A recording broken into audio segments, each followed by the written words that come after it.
Hello students, welcome to study wise and today we will see plant physiology क्या होती है, plant and water का relation क्या है एंड वाटर किस तरह से फंक्शन करता है for plant growth and development. So let's see. So Stephen Hales एक साइंटिस्ट है जिन्होंने क्रॉप फिजियोलॉजी की डिस्कवरी की थी। नाउ जैसे ह्यूमन में होता है ह्यूमन फिजियोलॉजी, उसमें क्या होता है कि ह्यूमन बॉडी किस तरीके से वर्क कर रही है, किस तरीके से फंक्शन कर रही है, ह्यूमन हार्ट ह्यूमन लंग्स किस तरीके से वर्क कर रहे हैं, वो आता है ह्यूमन फिजियोलॉजी में। उसी तरीके से क्रॉप फिजियोलॉजी में आता है, क्या आता है कि क्रॉप जो प्लांट है वो किस तरीके से फंक्शन कर रहा है, किस तरीके से वर्क कर रहा है, वो रिस्पॉन्ड कैसे कर रहा है एनवायरमेंट को, उसमें जितने भी बायोकेमिकल रिएक्शंस है वो किस तरीके से हो रहे हैं। उसमें फोटोसिंथेसिस होता है, रेस्पिरेशन होता है, ट्रांसपिरेशन होता है।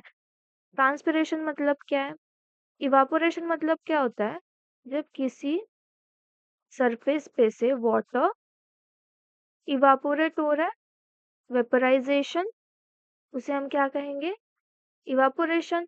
उसी तरीके से जब प्लांट के लीव्स में जो स्टोमेटा होता है ना, प्लांट के लीव्स में स्टोमेटा होते हैं, उसमें से जब इवापोरेशन होगा, उसमें से जब वाटर वेपर्स रिलीज होंगे, उस प्लांट में से, प्लांट के लीव्स में से जो इवापोरेशन होता है उसको कहते हैं ट्रांसपिरेशन। तो ये सारी स्टडीज जो है वो आती है क्रॉप फिजियोलॉजी में। ओके,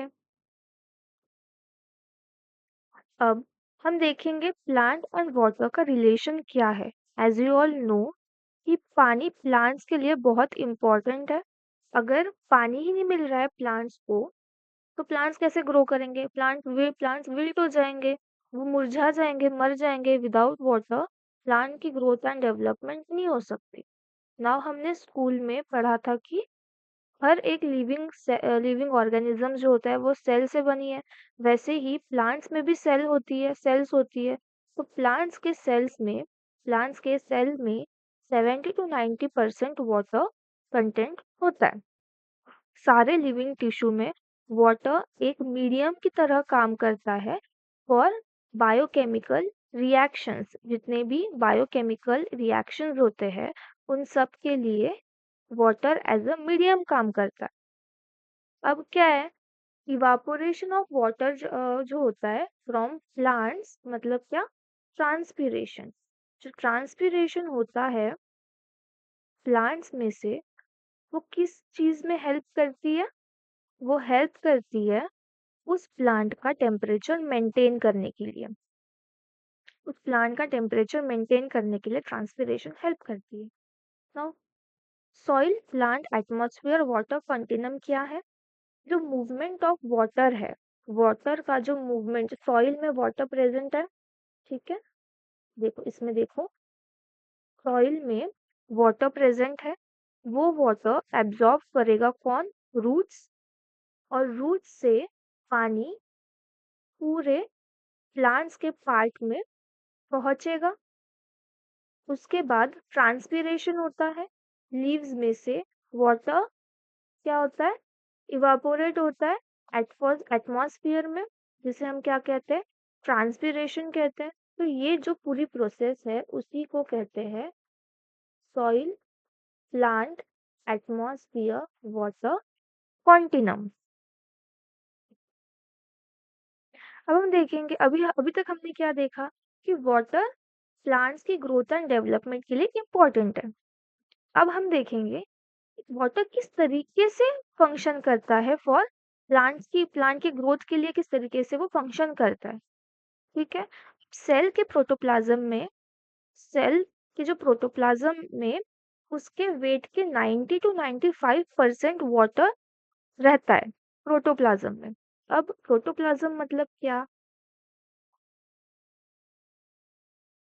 अब ये सेल है, ये क्या है, सेल वॉल है, ये सेल वॉल है, ये क्या है, सेल मेम्ब्रेन है। तो सेल में क्या होता है, न्यूक्लियस होती है, काफी सारे सेल ऑर्गेनेल्स होते हैं। सेल ऑर्गेनेल्स मतलब क्या, वैक्यूल्स होते हैं, राइबोसोम्स होते हैं, रेटिकुलम्स होते हैं, ये सारे क्या है, सेल ऑर्गेनेल्स। और क्या होता है, उसमें एक एक्वियस फ्लूइड होता है, मैट्रिक्स होता है। ठीक है? तो ये सेल में इस सेल वॉल को छोड़ के जितना भी पोर्शन है, सेल वॉल को छोड़ के क्या बचता है फिर? हमारा सेल मेम्ब्रेन, उसमें न्यूक्लियस और उसमें जो सेल ऑर्गेनेल्स होते हैं हमारे वो, और जो लिक्विड एक्वियस फ्लूइड है वो। तो इस पोर्शन को कहते हैं प्रोटोप्लाज्म। इस पोर्शन को क्या कहते हैं? प्रोटोप्लाज्म। और अब हम देखिए साइटोप्लाज्म मतलब क्या होता है। अब इसको हमने कहा प्रोटोप्लाज्म। प्रोटोप्लाज्म में ही जैसे हमारा सेल मेम्ब्रेन है, उसमें सेल ऑर्गेनेल्स है सारे, और लिक्विड जो एक्वियस फ्लूइड है मैट्रिक्स वो है, बट इसमें न्यूक्लियस नहीं है। प्रोटोप्लाज्म में से अगर हम न्यूक्लियस को भी हटा दें तो वो हो जाएगा हमारा साइटोप्लाज्म। ये हो गया हमारा प्रोटोप्लाज्म, ये हो गया हमारा साइटोप्लाज्म। प्रोटोप्लाज्म में से न्यूक्लियस को भी अगर हम हटा दें तो वो हो जाता है साइटोप्लाज्म। और अगर साइटोप्लाज्म में से भी ये जो सेल ऑर्गेनेल्स है उसको भी अगर हम हटा दें तो ये जो लिक्विड एक्वियस फ्लूइड बचेगा उसको कहेंगे, सिर्फ उतने पोर्शन को कहेंगे हम हाइप्लाज्म। ये कंसेप्ट क्लियर हो गई। प्रोटोप्लाज्म मतलब क्या? पूरी सेल, उसमें से सेल वॉल को छोड़ के जितना भी पोर्शन रहेगा, सेल मेम्ब्रेन रहेगी, उसमें न्यूक्लियस रहेगा, सेल ऑर्गेनेल्स रहेंगे, जो अपना एक्वियस फ्लूइड है वो रहेगा, वो सारे पोर्शन को हम कहेंगे प्रोटोप्लाज्म। प्रोटोप्लाज्म में से भी अगर हम न्यूक्लियस को हटा दें तो उसे हम कहेंगे साइटोप्लाज्म। और साइटोप्लाज्म में से भी जो सेल ऑर्गेनेल्स है उसको भी अगर हम हटा दें तो वो हो जाएगा हाइप्लाज्म। ये समझ गया? तो प्रोटोप्लाज्म में अगर वाटर एब्सेंट है, वाटर का कंटेंट बिल्कुल भी जीरो है, फिर वाटर सफिशिएंट नहीं है, तो वो इनएक्टिवेट हो जाएगा, वो सही से काम नहीं करेगा। और जितने भी प्लांट्स में ऑर्गेनिक कंस्टिट्यूएंट्स रहते हैं, carbohydrates, protein, nucleic acid, enzymes, ये सब भी वर्क नहीं करेंगे वाटर के एब्सेंस में। वाटर बहुत ज़्यादा इंपॉर्टेंट होता है ये सारी फंक्शंस के लिए। हाइड्रोलिसिस आपको पता है? हाइड्रोलिसिस मतलब क्या होता है कि वाटर जब ऐड करते हैं, बाय एडिंग वाटर जो केमिकल बॉन्ड ब्रेक हो जाएगा, जैसे कार्बोहाइड्रेट एंड जो ऑर्गेनिक एसिड्स वगैरह सारी होती है वो डिपेंड किस पे करती है? हाइड्रोलिसिस पे। क्योंकि हाइड्रोजन जो वाटर में जो हाइड्रोजन है वो क्या करेगा? उस केमिकल बॉन्ड को ब्रेक करेगा, कॉम्प्लेक्स फॉर्म को सिंपल फॉर्म में कन्वर्ट करेगा, तो इजीली सारे प्लांट तक सारी चीजें, न्यूट्रिएंट्स वगैरह सारी चीजें पहुंचेगी। तो वाटर बहुत ज्यादा इंपॉर्टेंट रोल प्ले करता है।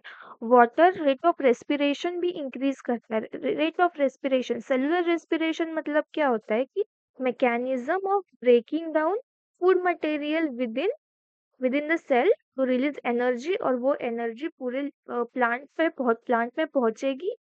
तो जितना ज़्यादा पानी उतना ही रेट ऑफ रेस्पिरेशन ज़्यादा होगा।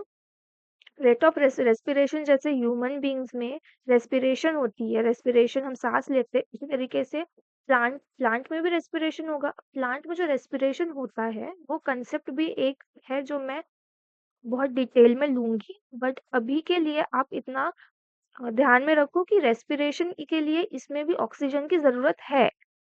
अब सबको मेजरली हमें क्या पता रहता है कि प्लांट जो है वो कार्बन डाइऑक्साइड लेते हैं और ऑक्सीजन बाहर रिलीज करते हैं, बट रेस्पिरेशन के लिए ये ऑक्सीजन भी यूज करते हैं। रेस्पिरेशन अब रात में जब हम देखेंगे, रात में क्या होता है, ऑक्सीजन बाहर रिलीज करने का जो कंटेंट है वो हो जाता है, और कार्बन डाइऑक्साइड का कंटेंट बाहर रिलीज करने का ज्यादा होता है। ठीक है, वो रिवर्स हो जाती है प्रोसेस। नाइट में नाइट में ऑक्सीजन रिलीज कम ऑक्सीजन रिलीज करते हैं प्लांट्स। ठीक है, तो वो जितना पानी ज्यादा रहेगा रेट ऑफ रेस्पिरेशन भी उतना ही सही से चलेगा। अब सीड जो है, अगर आपने दो सीड लिए, ठीक है, एक को आपने ओवरनाइट भिगो के रखा है, सोक करके रखा है पानी में, और एक ड्राई सीड है, तो जो सीड को आपने ओवरनाइट सोक करके रखा है वो सीड बहुत अच्छी तरीके से जर्मिनेट होगा, और जो ड्राई सीड है वो ठीक तरीके से जर्मिनेट नहीं होगा। ठीक है, तो ये सारी चीज़ें हैं इसमें। और वाटर जो है वो ट्रांसलोकेशन में भी हेल्प करती है। अब देखो जितने भी प्लांट्स में हम जितने भी न्यूट्रिएंट्स सब देते हैं, ठीक है, जो न्यूट्रिएंट्स हम प्लांट में देते हैं वो डायरेक्टली प्लांट को पहुंचेगा क्या? नहीं। जो वाटर होता है उसमें वो सारे न्यूट्रिएंट्स डिसॉल्व होंगे, वो न्यूट्रिएंट्स फिर एब्जॉर्ब होंगे। कौन एब्जॉर्ब करेगा? रूट एब्जॉर्ब करेगा। वो सोल्यूशन जो है, जो हमने न्यूट्रिएंट्स दिए हैं, सल्यूट और सॉल्वेंट, वो क्या बनाएंगे? सोल्यूशन वाटर और जो न्यूट्रिएंट्स है वो एक सोल्यूशन बनाएंगे। वो सोल्यूशन एब्जॉर्ब कौन करेगा? रूट। और फिर वो न्यूट्रिएंट्स जो है वो सारे प्लांट के पार्ट्स में पहुंचेगा। तो वाटर का जो रोल है वो बहुत इम्पोर्टेंट है for the growth and development plant. आज के लेक्चर में हमने क्या देखा कि क्रॉप फिजियोलॉजी क्या होती है, प्लांट और वाटर का रिलेशन क्या है, और फंक्शन क्या है वाटर का प्लांट की सिस्टम में। प्लांट को ग्रो करने के लिए एक्चुअल में वाटर किस तरीके से वर्क करता है।